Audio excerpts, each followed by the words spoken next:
উপস্থিত আজকের অনুষ্ঠানের সম্মানিত সভাপতি দক্ষিণখান থানা বিএনপির মা মাটি মানুষের আস্থাভাজন ঢাকা মহানগর বিএনপির সাবেক সহসাধারণ সম্পাদক,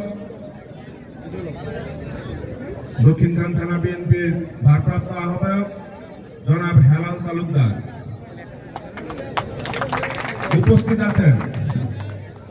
আজকের অনুষ্ঠানের মধ্যমণি, আজকের এই জমায়েতের নিউক্লিয়াস ঢাকা মহানগর উত্তর বিএনপির সংগ্রামী সদস্য সচিব, পরিচ্ছন্ন রাজনীতিবিদ হাজী মোহাম্মদ মুস্তফা জামান,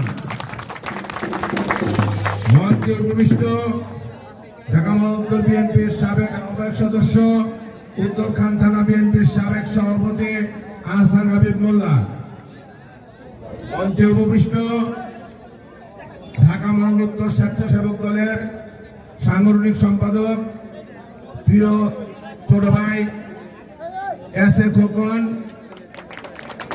উপস্থিত আছেন আজকের অনুষ্ঠানের সঞ্চালক দক্ষিণখান থানা বিএনপির সিনিয়র যুগ্ম আহ্বায়ক, পরিশ্রমী এবং সাংগঠনিক ব্যক্তিত্ব জনাব আমিরুল ইসলাম বাবলু, উপস্থিত দক্ষিণখান থানা ও বিভিন্ন থানা বিভিন্ন যুগ্ম আহ্বায়ক বৃন্দ, বিভিন্ন ওয়ার্ডের সভাপতি সাধারণ সম্পাদক বৃন্দ, বিভিন্ন ইউনিট বিএনপি নেতৃবৃন্দ, বিভিন্ন অঙ্গ সহযোগী সংগঠন নেতৃবৃন্দ ও আমার প্রিয় মধুবাগবাসী, আসসালামু আলাইকুম। আজকে ফুটবল খেলা আমরা উপভোগ করতে এসেছি। আমরা যেহেতু রাজনীতি করি, রাজনীতির দুই একটি কথা বলবো।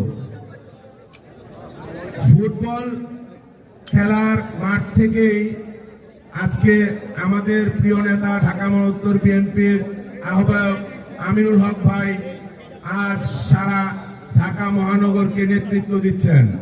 তিনি ইনশাল্লাহ আগামীতে জাতীয় রাজনীতিতে নেতৃত্ব দিবেন।